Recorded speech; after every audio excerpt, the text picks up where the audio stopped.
Mahabharata.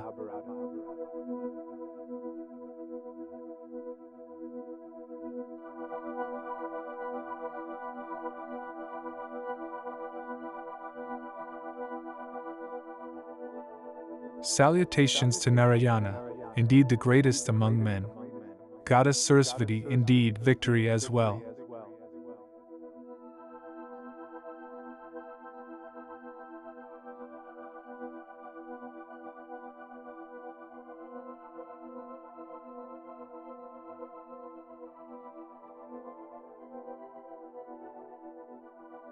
Chapter 4.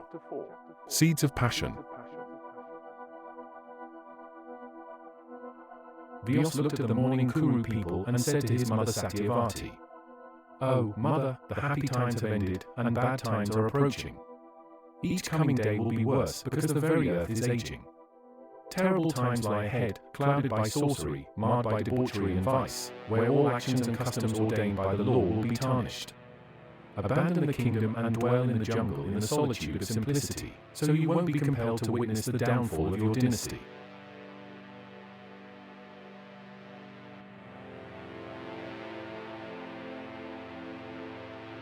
Story 1. The Death of King Pandu. King Pandu of Hastinapura, living under a curse that promised instant death upon giving in to the desires of love, managed to control his passions. He renounced them all, even the one that had brought the curse upon him. However, one beautiful spring day, as nature came alive with blooming trees and the whole world was lost in love, Panda couldn't restrain his growing desire. While walking alone with his younger wife, Marjorie, who was also captivated by the spirit of spring, he couldn't resist the alluring temptations. In a moment of love, he embraced his wife and died from his first kiss. Marjorie, holding the lifeless body of the king in her arms, couldn't hide her terror and let out a piercing scream. Kunti, the elder wife of Pandu, upon hearing her lament, rushed to her side. When she saw her husband's lifeless body in Marjorie's arms, she couldn't hide her grief. She said, "Oh, Marjorie, how could you lose control and, instead of protecting our husband from the consequences of the curse, be seduced in this secluded spot? Your fault is clear because without your involvement, Pandu, always prudent, wouldn't have lost control and gone towards physical pleasure. But at least take solace in having seen his happy face in his final moments." Marjorie replied, "Kunti, you are mistaken in blaming me for Pandu's death. Our husband was seduced by the spirit of spring and chose to face his own fate." Kunti turned her thoughts to the funeral rituals and said, "As Pandu's senior wife, it is my duty to follow him to the land of the dead, as per the law. Your role is to take care of our children." Marjorie responded, "Though you are right, let me be cremated on the funeral pyre along with Pandu's body so that we can be together in death. Our shared desire was cheated by death and remains unquenched. Let me accompany him to the realm of the god of the dead, where he won't be alone, yearning for love. It's not only my fault, my desires contributed to his death as well." Kunti agreed, saying, "So be it." When the divine seers living in the jungle learned of Pandu's death, they gathered to pay their last respects and perform the proper rites. They deliberated on what to do with Kunti, who remained alive, and her underage sons. They whispered among themselves, "Panda renounced the kingdom to live as an ascetic in the jungle. Now, after his departure, he left his wife and children in our care.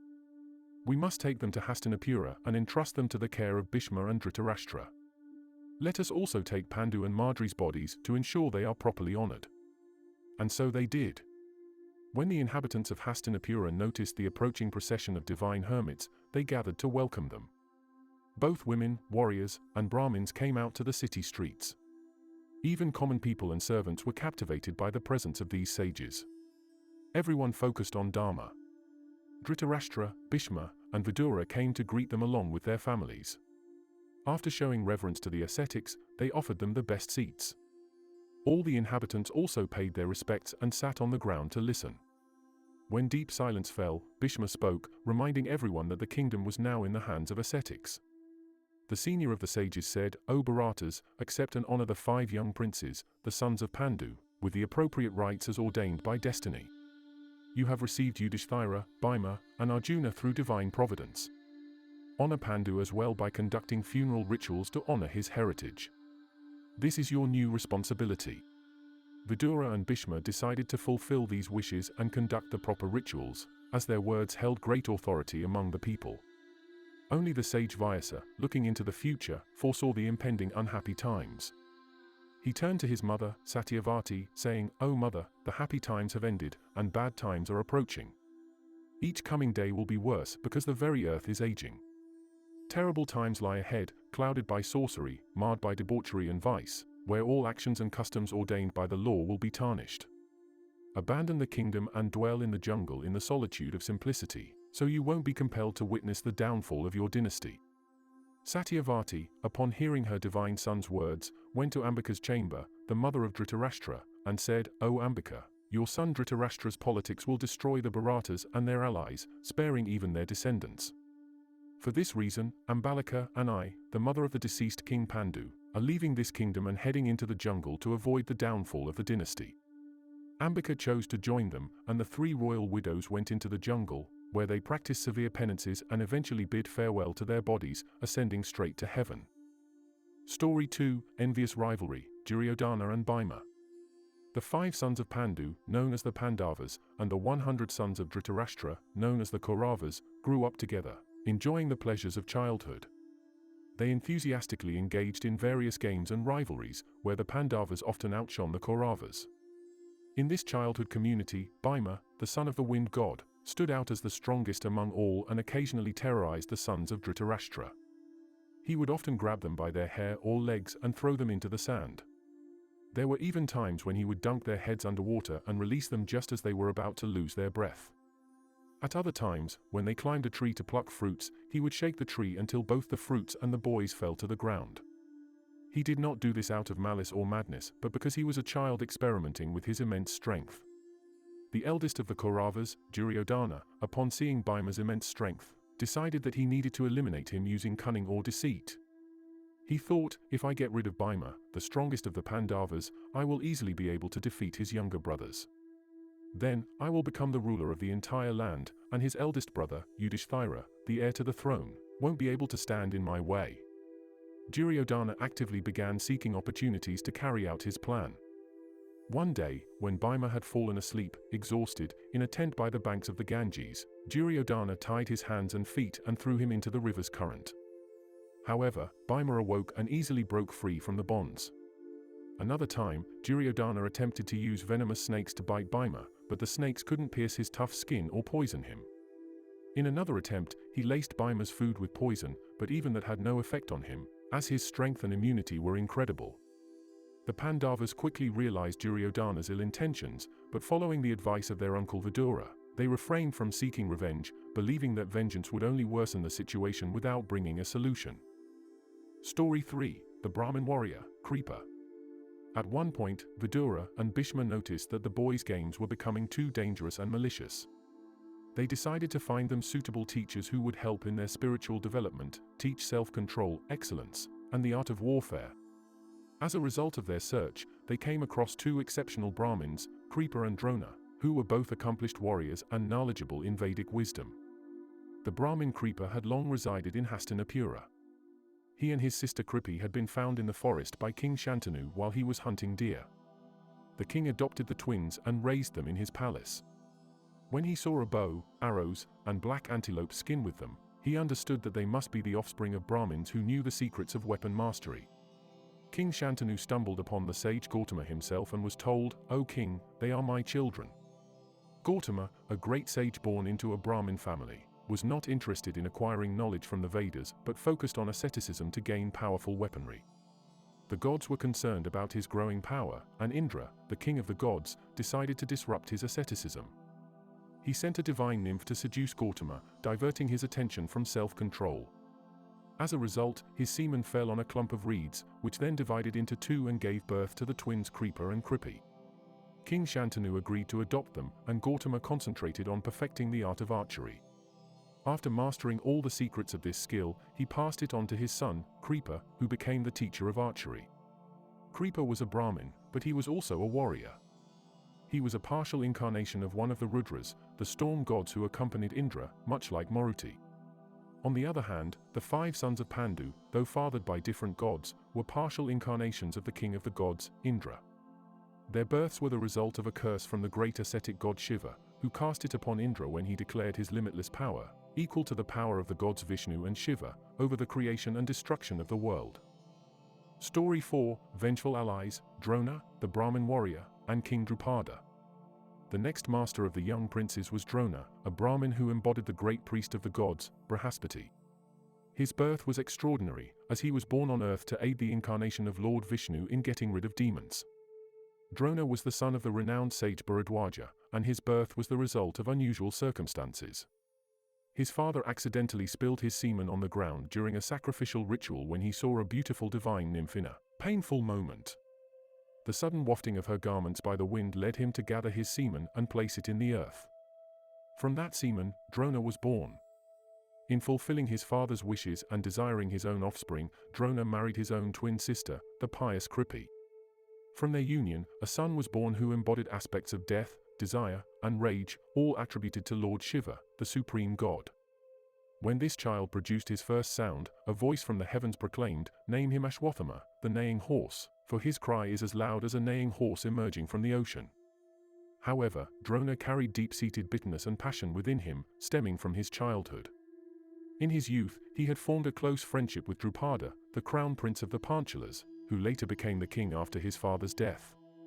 Drupada used to come to Drona's hermitage to study the Vedas under the guidance of Drona's father. Drona learned the art of warfare from the Agnavesha, a Brahmin warrior, who was a friend and companion of his father. Their friendship was profound, and Drupada promised Drona that when he became king, he would share his kingdom with him. However, after years passed, their paths diverged, and Drona remained in his father's hermitage while Drupada ascended to the throne. Fascinated by the art of warfare and eager to equal his old friend from childhood, Drona wished to acquire the appropriate weapon and a kingdom of his own.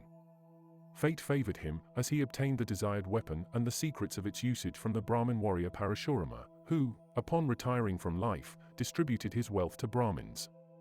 The sage Agnavesha bestowed upon him a potent fiery weapon known as Agnya.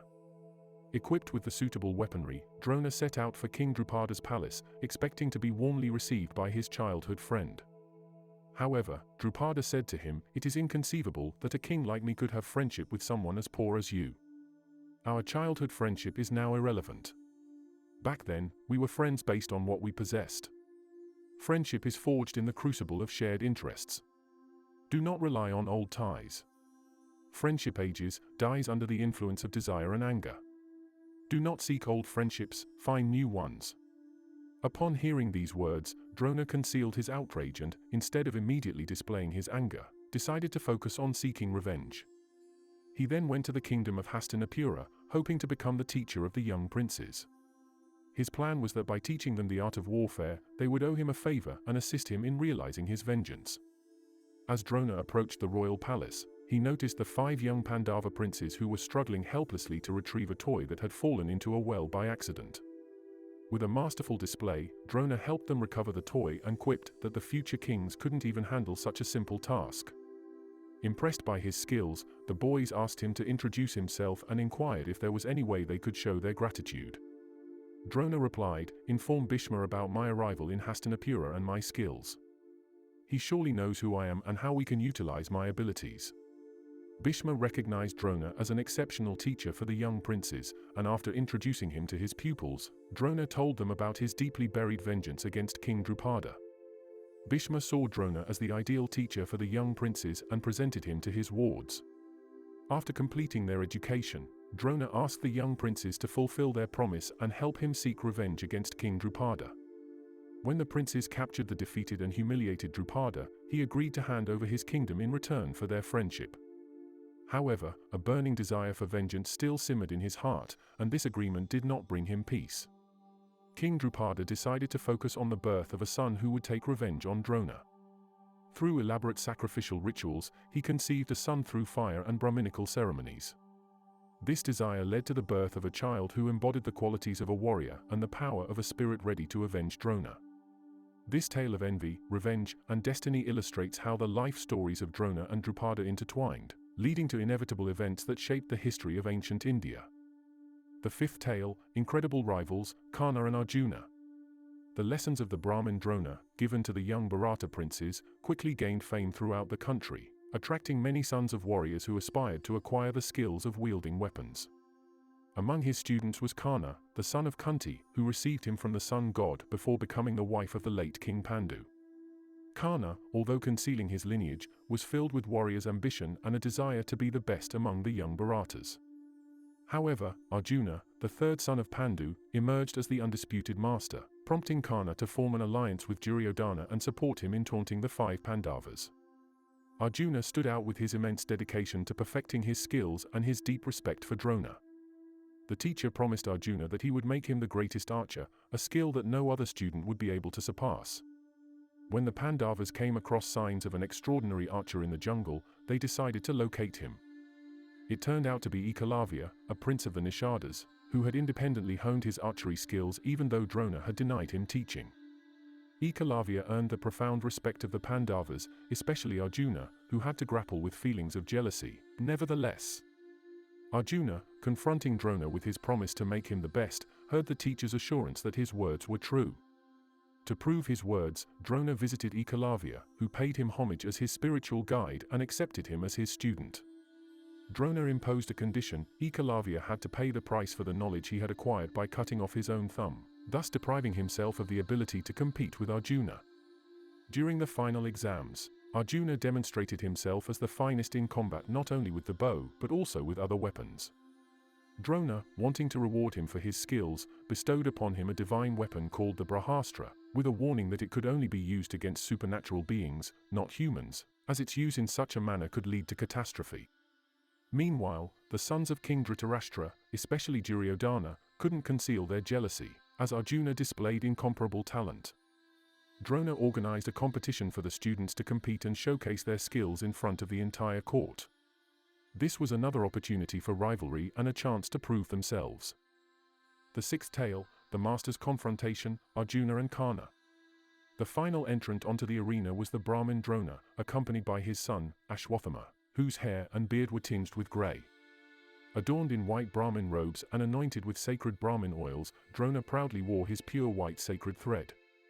After making proper offerings to the gods and reciting the sacred Vedic verses, the young princes entered the arena, carrying various types of weapons. Led by their eldest, Yudhishthira, they showcased their archery skills, launching thousands of arrows.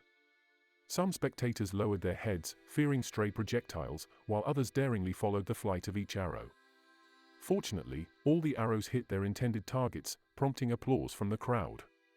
The princes continued their demonstrations, utilizing different types of weapons. Bhima, Pandu's son, and Duryodhana, Dhritarashtra's son, engaged in a mace duel. The crowd, divided into 2 factions, cheered on their favorites. Unhappy with this situation, Drona turned to his son, Ashwathama, and instructed him to halt the duel, fearing unrest in the crowd. Ashwathama complied and interrupted the fight just as both warriors were preparing for the final clash. Subsequently, Brahmin Drona stepped into the center of the arena and declared it was time to focus on Arjuna, who was considered the preeminent archer. A striking figure, Arjuna emerged on the arena, gleaming in golden armor, as powerful as a storm obscuring the sun. He was greeted with thunderous applause from the crowd, accompanied by the sounds of drums and trumpets. The crowd celebrated Arjuna, Kunti's son, who was instrumental in ensuring the kingdom's safety. His remarkable martial skills and commitment to the principles of dharma and morality earned him immense respect and admiration.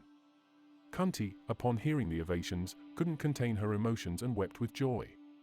Even the blind King Dhritarashtra felt tears of happiness in his eyes, and inquired from his counselor Vidura why the crowd was reacting in such a way. Vidura explained that the crowd was paying tribute to Arjuna, who had just entered the arena. As the cheers of the crowd subsided somewhat, Arjuna began presenting his divine weapons and the skills he had acquired. He summoned fire, water, wind, and rain, demonstrating supernatural abilities bestowed upon him by the gods. He displayed a perfect command of his bow, achieving an extraordinary feat of accuracy. As the competition was drawing to a close and the crowd began to disperse, a thunderous noise erupted. Everyone was concerned and wondered what was happening. As they looked toward the source of the commotion, they saw Karna, clad in golden armor and ornaments, entering the arena with a drawn bow. Although Karna had no right to participate in the royal contest due to his lineage as the son of a charioteer, his magnificence was undeniable, radiating brilliance akin to the fiery sun god. Karna, with a challenging spirit, confronted Arjuna, causing a whirlwind of emotions and excitement in the crowd. Duryodhana, unable to conceal his enthusiasm, embraced Karna and invited him to his kingdom. Karna pledged loyalty and friendship to Duryodhana. He then expressed his desire for a duel with Arjuna. This challenge took Arjuna by surprise, while Duryodhana and his brothers reveled in Karna's success. Duryodhana declared, "Karna, I am delighted by your arrival. You are now one of us, and as our friend, I'd like you to face Arjuna in combat." Karna replied, "Thank you for the warm welcome, Duryodhana. I will be happy to battle Arjuna and prove my worth." This announcement stirred excitement among the spectators, who eagerly awaited the clash between these two exceptional warriors. Tale 7: The Competition and Rivalry of Drona's Students. Lessons taught by the Brahmin Drona gained immense fame throughout the kingdom of the Bharatas. Not only the sons of warriors, but also numerous other young men flocked to Hastinapura, eager to acquire the skills of weaponry from this distinguished teacher. Drona imparted his knowledge to his son, Ashwathama, as well as to Karna, the son of Kunti, who had come to the court of Dhritarashtra with exceptional lineage. As a child, Karna had been blessed by the sun god even before Kunti's marriage to Pandu, the deceased king. Karna, radiating as brightly as the sun itself, harbored immense ambition, desiring to be the best and surpass all the young Bharatas in the art of wielding weapons. Despite these ambitious aspirations, it quickly became clear that the third son of Pandu, Arjuna, was emerging as the best student of Drona. Arjuna stood out not only for his tremendous dedication to perfecting his skills but also for his reverence for his teacher. Arjuna's devotion convinced Drona to pledge to make him the best archer in the country, capable of defeating all other students. This promise held particular significance for Arjuna, as he tied his future to it. However, one day, when the Pandavas went hunting in the jungle, they came across an extraordinary sight. As they traversed the forest in their chariots, they noticed a dog riddled with arrows. These arrows were the work of a mysterious archer, one as skilled as Arjuna, if not more. The Pandavas were filled with admiration and amazement at this unknown skill, which motivated them to seek out the archer responsible. They wanted to discover who had released those arrows and confront him with Arjuna. After some time, the identity of the mysterious rival of Arjuna was revealed. It turned out to be a prince named Ekalavya, also known as Nishada. He had once sought to learn from Drona but had been rejected. Undeterred, he decided to continue his training on his own. He even sculpted an image of Drona to pay daily homage. Hiding nearby, he observed his teacher's lessons and honed his skills as an archer, achieving mastery. The Pandavas admired Ekalavya's abilities, and Arjuna felt a pang of jealousy. When he met with their teacher, Drona, Arjuna asked, "O Brahmin, did you not promise me that I would become the best among your students? It seems that the celebratory Ekalavya has surpassed me in archery." However, Drona replied, "O Arjuna, my words were true." To prove the veracity of his words, Drona went to Ekalavya, who still offered his daily respects to the image of Drona. Drona said, "O Ekalavya, if you are my student, then do as I ask you now. Pay me with your knowledge." Without hesitation and with deep respect, Ekalavya cut off his own thumb and offered it as a sacrifice to Drona, thereby depriving himself of the ability to rival Arjuna in archery. The time for final examinations came, and none of Drona's official students could match Arjuna. Although the other princes excelled in various combat skills, Arjuna was the unquestioned master of archery. To reward him for this excellence, Drona presented him with a divine weapon called Brahma's head. However, he warned Arjuna that it could only be used against supernatural beings, not humans, as its use against humans would threaten the world's destruction. Meanwhile, the sons of King Dhritarashtra, including Duryodhana, were plagued by feelings of jealousy. Duryodhana, in particular, envied Bhima's combat skills because they equaled his own. This envy led to further events and competition between the Pandavas and the Kauravas. Delighted with his students' achievements, Drona proposed to King Dhritarashtra to organize special competitions to allow the students to showcase their skills to the public. King Dhritarashtra eagerly agreed to this proposal and entrusted Drona with the organization of the competitions. Drona selected a suitable date and location, and soon, a theatre and arena were prepared for these spectacular events. The competitions attracted crowds from various castes, and the arena was adorned according to custom, creating an impressive spectacle. On the day of the competitions, Drona, dressed in traditional white Brahmin attire, accompanied by his son Ashwathama, began the ceremony with offerings to the gods, while other Brahmins recited sacred mantras.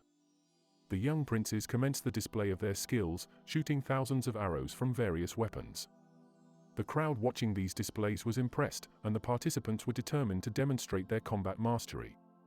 When the sons of Pandu, Bhima, and Dhritarashtra's son Duryodhana stepped into the ring to duel with maces, excitement rippled through the crowd. Spectators divided into two groups, supporting their favorites. This caused dissatisfaction in Drona, the Brahmin, who asked his son Ashwathama to interrupt the duel. Obedient to his father, Ashwathama entered the arena and managed to stop both fighting brothers when their massive clubs clashed, resembling the collision of two mighty oceans on the day of the apocalypse. Subsequently, Drona stood in the center of the arena and, silencing the noisy musicians, addressed the audience. "Noble spectators, it is time for you to focus solely on Arjuna, the greatest among the great archers, whom I love more than my own son." In this way, Arjuna, dressed in his golden armor, as powerful as a sun-obscuring cloud, entered the arena alone, holding a drawn bow, ready to shoot. His appearance elicited loud applause from the spectators, enhanced by the rhythmic sounds of drums and conch shells. The enraged crowd cheered, "Glory to the great Arjuna, Kunti's son. Thanks to his talent, the security of our kingdom is built. He is the mightiest warrior and defender of righteousness and morality." Hearing the crowd's cheers, Kunti, Arjuna's mother, overwhelmed with tears of joy, and even the blind King Dhritarashtra felt tears of happiness in his eyes as he asked his advisor, Vidura, "Explain to me the reason for this sudden enthusiasm of the crowd, for I cannot perceive it myself." Vidura replied, "O king, the crowd is celebrating Arjuna, who entered the arena fully armed." Dhritarashtra, lost in sweet ecstasy, said, "Vidura, let fate be blessed for granting me the sons of my brother Pandu and ensuring the safety of our kingdom." When the cheers of the crowd had quieted down a bit, Arjuna began to demonstrate his divine weapons and extraordinary skills. Thanks to the gift of fire from the god, he conjured fire. Thanks to the gift of the god of the ocean, he created water. Thanks to the gift of the god of the wind, he summoned the wind, and thanks to the gift of the god of rain, he brought forth rain. His mastery of the technique was met with loud applause from the crowd, who admired Arjuna's incredible abilities. The competition was nearing its end, and the audience was starting to disperse towards the exits. Suddenly, from one of the gates, a sound resembling thunder reached their ears. Anxious spectators began asking each other, "What's happening? Is the earth trembling, the mountains shaking, or is a mighty storm approaching?" Brahmin Drona, surrounded by the 5 sons of Pandu and Duryodhana, standing together with his son Drona, Ashwathama, amidst the rest of Dhritarashtra's sons, stood in the center in silence, ready to defend the kingdom and fight against their enemies. Then they saw Karna, in his golden armor and golden earrings, the same ones he was born with, walking toward the arena, holding a tense bow. Although he had no right to participate in the royal competition, reserved for the sons of kings, due to his royal lineage, his radiance and majesty outshone everyone present. Karna was considered the son of a charioteer, but he possessed the strength of a lion or an elephant, and his radiance equaled that of his father, the fiery god of the sun, of whom he was a partial incarnation. As the crowd awaited with bated breath, Karna paid his respects to his teachers, Drona and Kripa, and challenged Arjuna, "Son of Kunti, stop admiring yourself. I can prove before this crowd that I can not only perform the same feats as you but do them even better." Hearing these words, the crowd erupted with fierce cheers. Brahmin Drona agreed to a display of Karna's skills, and Karna proved that he was at least as skilled as Arjuna. Arjuna felt anger and humiliation, while Duryodhana and his brothers reveled in happiness and ecstasy. Duryodhana embraced Karna and said, "Great hero, I thank fate for sending you here because only you can shatter Arjuna's pride. Welcome to my kingdom. Treat it as your own." Karna replied, "Thank you for your kindness, Duryodhana. In return for your generosity, let me be your eternal friend. However, as a friend, I would like to now confront Arjuna in a duel." Durjodhana responded, "Karna, enjoy my company and have fun in my kingdom. I'll gladly let you fight my fierce enemies." Arjuna, upon hearing Karna's challenge and seeing how enthusiastically he was embraced by Dhritarashtra's sons, felt deeply offended and said in a loud voice, "Karna, you will burn in hell for your words. You've come here uninvited and insultingly spoken." Karna replied, "Arjuna, your words are insulting, not mine. The arena is open to all, and the winner is the one who is the best. Instead of talking nonsense, focus on shooting, and I'll show you, in front of your teachers, how you're becoming envious of my abilities." In the face of this exchange of words, the crowd became furious and roared menacingly. Brahmin Drona, furious and frustrated, allowed a duel between Arjuna and Karna. He himself stood with Arjuna, along with Bhisma and the Brahmin Kripa, while his son Ashwathama stood with Duryodhana. Even the gods, fathers of both warriors prepared to fight to the death, watched the scene. The king of the gods and the god of storms, Indra, Arjuna's father, covered the sky with clouds above the Pandavas, while the sun god, Surya, Karna's father, illuminated Karna and the Kauravas. Meanwhile, Kunti, recognizing the golden armor and earrings in which Karna was born, lost consciousness when she saw her eldest son preparing to fight his younger brother.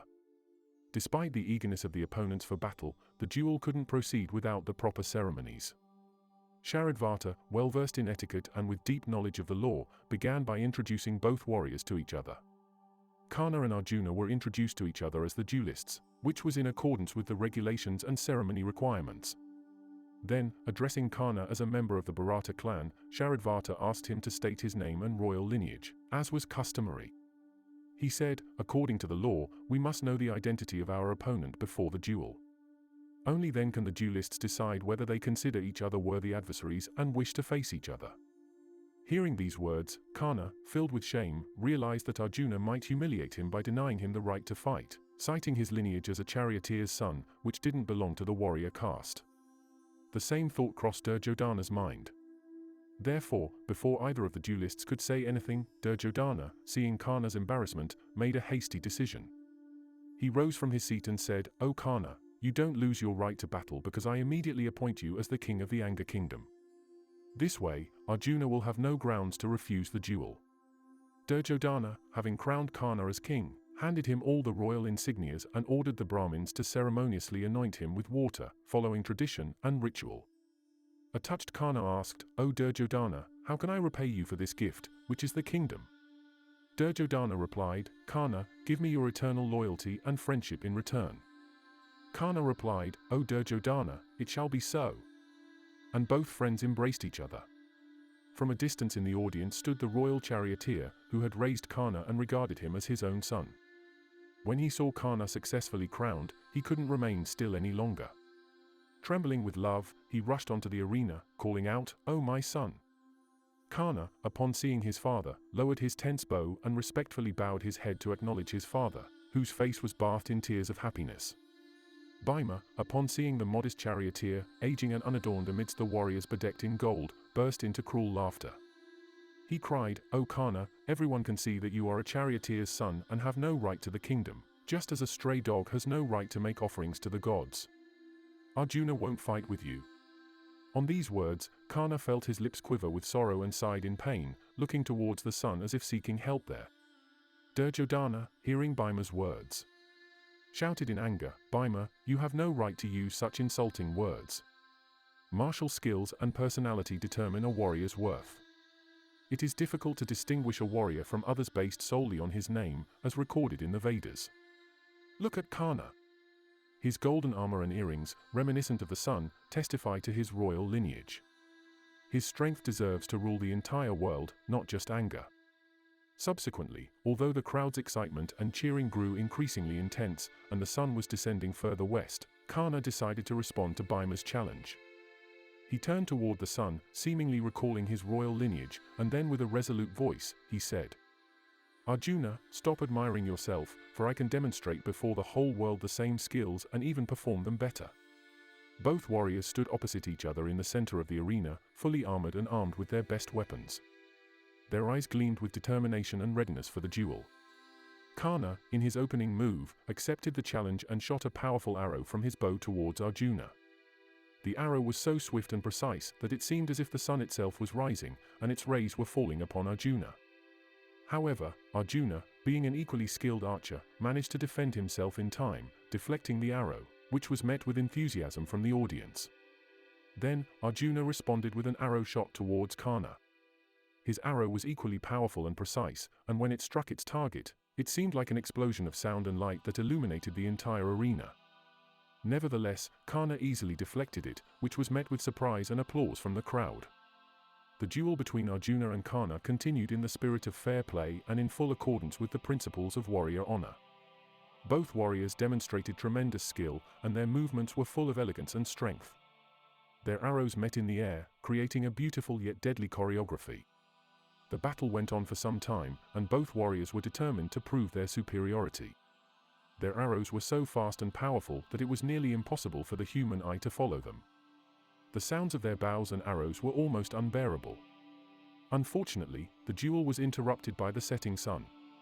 According to the Code of Honor, the battle had to be concluded at this stage, as both sides acknowledged that further fighting could harm one of the warriors or even lead to death, which was not in accordance with the rules of knightly combat.